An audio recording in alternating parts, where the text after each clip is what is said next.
This is Podcast Psychology.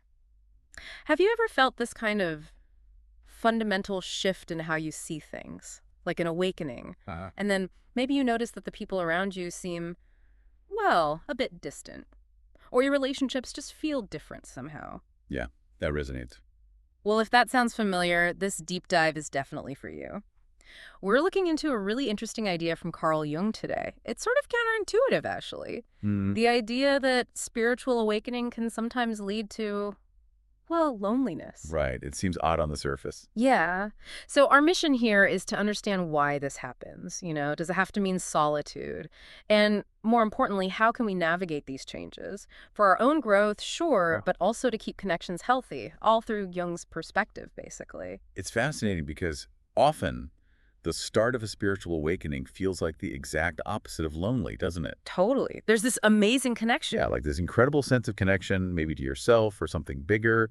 There's clarity, freedom. Mm-hmm. It can be really exhilarating, Uh-huh. A real high point. definitely. But what the source material really digs into is how that internal shift then ripples outwards, Yeah. how it affects our relationships. In ways we don't expect. Exactly. Unexpected, sometimes quite unsettling ways.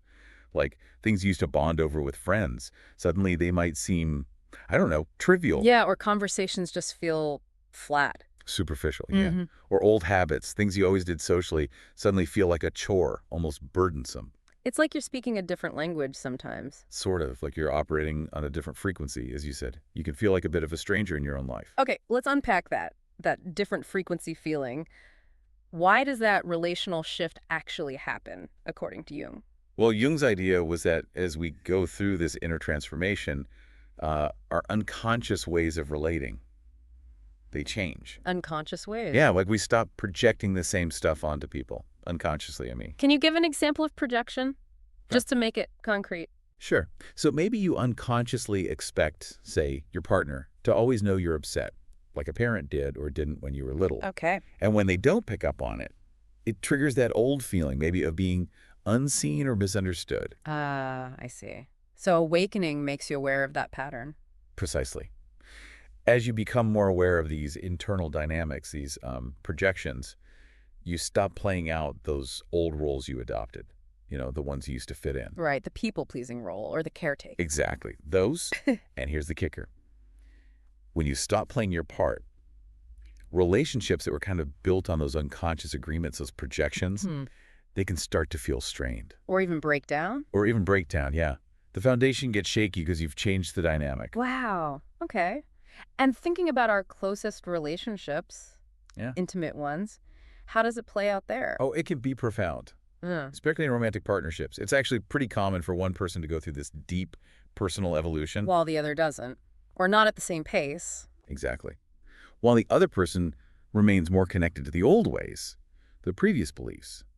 And that difference in, let's call it growth rate, can create serious tension. Misunderstandings. Lots of misunderstandings. Yeah. Confusion. A real sense of disorientation, maybe, for both people. The person awakening must feel quite isolated then. Terribly isolated sometimes. Like they can't really share their deepest insights, their new experiences with the person they're supposedly closest to. Creates this painful emotional gap. And the source material mentioned families too. That sounds potentially even more fraught. It really can be. Yeah. Because spiritual awakening often involves questioning things. Right. Deeply held belief, family values, Things you just accepted growing up. right? And when you start examining those, maybe challenging them, even if you're just searching for your own truth, trying to be authentic, family members can sometimes take it personally, like you're rejecting them or their way of life, their traditions. Even if that's not the intention at all. Not at all. But it could definitely be perceived that way. It's a really delicate situation. So this leads to the big question then. Is some solitude, some loneliness just inevitable after an awakening? Part of the deal. The source material suggests it often is. A natural phase, even a necessary one. Not like a failure or something wrong. Okay. Necessary how? Well, think about Jung's concept of individuation. That whole journey of finding out who you really are, separate from all the social conditioning and expectations. Right. Peeling back the layers. Exactly. And solitude provides that. that essential quiet space, like an inner sanctuary, To process everything. to process, to integrate these new understandings, these shifts, to start building a new foundation for yourself, maybe. It's like in-between space, you Your know? liminal space. Yeah, where the old identity's kind of dissolving, but the new one hasn't fully formed yet. Solitude lets you navigate that without constant external noise and input. That makes a lot of sense. You need time to digest any big life change, really. You do? And the source material points to historical examples, right? Like religious figures. Yes, exactly. Figures like Jesus spending time in the desert, or the Buddha under the Bodhi tree, even Jung himself retreating to his stone tower. So it's a pattern, this intentional withdrawal. It seems to be a recurring theme in journeys towards deeper self-understanding. So solitude, if you approach it consciously, can be this really powerful time for growth. Right. So what are the specific benefits then of consciously embracing that quiet time?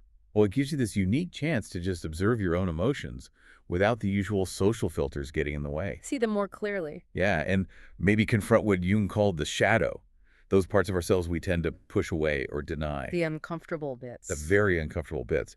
And it's often in those moments alone with ourselves that we can start to really untangle things, to see what's our authentic truth versus what beliefs and expectations we just absorbed from outside. Okay. But you said it's a phase, a transition, so there's a potential downside too. Absolutely. It's crucial to see it as transitional. There's a real danger, the source material warns, of getting too attached to the solitude Attached how?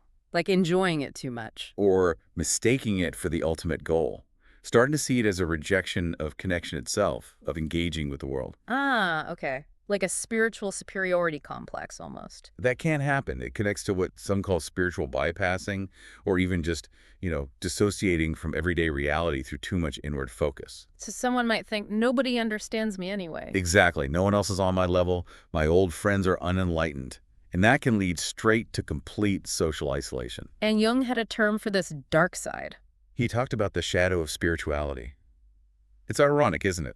The search for enlightenment can unconsciously twist into judgment of others, leading to this profound isolation. Like becoming dismissive. Oh, they're just not awake yet. Precisely that kind of attitude and that kind of prolonged isolation, it really chips away at your ability to empathize, to engage with different perspectives. Because you're only in your own echo chamber. Right. The more you withdraw, the harder it gets to genuinely connect with people who see things differently.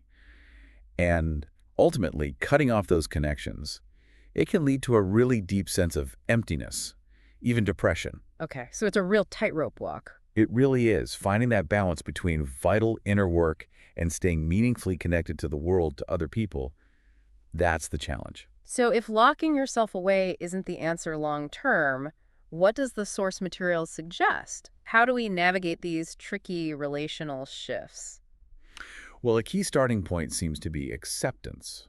Accepting what? Accepting that, yeah, some relationships might naturally change, they might evolve or even fade away as your energy and perspective shifts. And that's okay. It's not a personal failure. It's not necessarily anyone's fault, just a realignment. Jung talked about how we act as mirrors for each other, and when our reflection changes, the dynamic changes too. So acceptance first.